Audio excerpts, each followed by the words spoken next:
તમે જોઈ રહ્યા છો ગુજરાત ડિવિઝન ન્યૂઝ અને આજે અમે તમને નડિયાદ તાલુકાના કંજોડા સેવા સરકારી મંડળીની ગંભીર સમસ્યા અંગે અવાજ ઉઠાવી રહ્યા છે। સ્થાનિક ગ્રામજનોના જણાવ્યા મુજબ મંડળીમાં હાલમાં કોઈ કાયમી ચાર્જ અથવા જવાબદાર કર્મચારી નથી। તેમ છતાં એક કર્મચારી પોતાની મરજી મુજબ ક્યારેક આવે છે અને ક્યારેક આવતો જ નથી, જેના કારણે અનાજ વિતરણ સમગ્ર વ્યવસ્થા ખોરવાઈ ગઈ છે। આજ તારીખ 23 જૂન 2026 સુધી આ મહિનાનું અનાજ વિતરણ પણ કરવામાં આવ્યું નથી। પરિણામે આસપાસના ગામોના ગરીબ અને જરૂરતમંદ લોકો રોજ સવારે 8 વાગ્યે મંડળી ખાતે પહોંચે છે, પરંતુ કલાકો સુધી રાહ જોયા પછી બપોરે 12:30 વાગ્યે નિરાશ થઈને પોતાના ઘરે પરત ફરવું પડે છે। ગ્રામજનોનો સવાલ છે કે ગરીબોને સમયસર અનાજ કેમ આપવામાં આવતું નથી? જવાબદાર અધિકારીઓ આ બાબતે કેમ મૌન છે? લોકોની સમય અને પૈસાનો બગાડ થવા માટે જવાબદાર કોણ? અમે જિલ્લા પુરવઠા વિભાગ અને સંબંધિત અધિકારીઓને અપીલ કરીએ છીએ કે આ સમગ્ર મામલાની તાત્કાલિક તપાસ કરી જવાબદાર લોકો સામે કાર્યવાહી કરવામાં આવે અને ગરીબ લાભાર્થીઓને સમયસર અનાજ મળી રહે તે વ્યવસ્થા કરવામાં આવે તેવી માંગ છે। અહેવાલ ભરતભાઈ સોલંકી।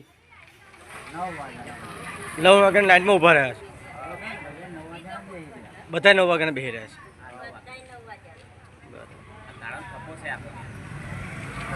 કેટલા વાગ્યાના આવ્યા છે? 9 વાગ્યાના આવ્યા છે।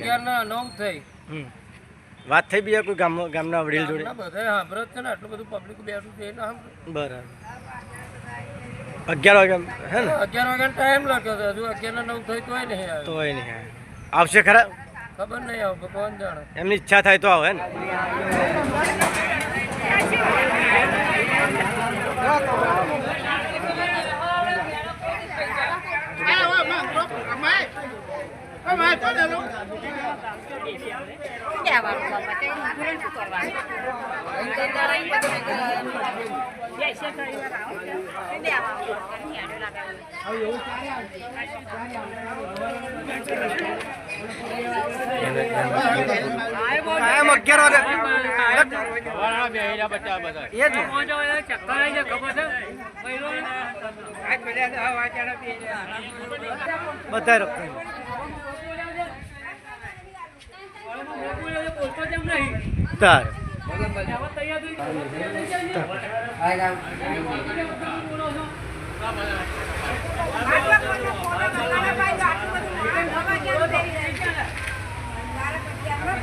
પાવે એટલે રાખી દે ટાઈમ તો પછી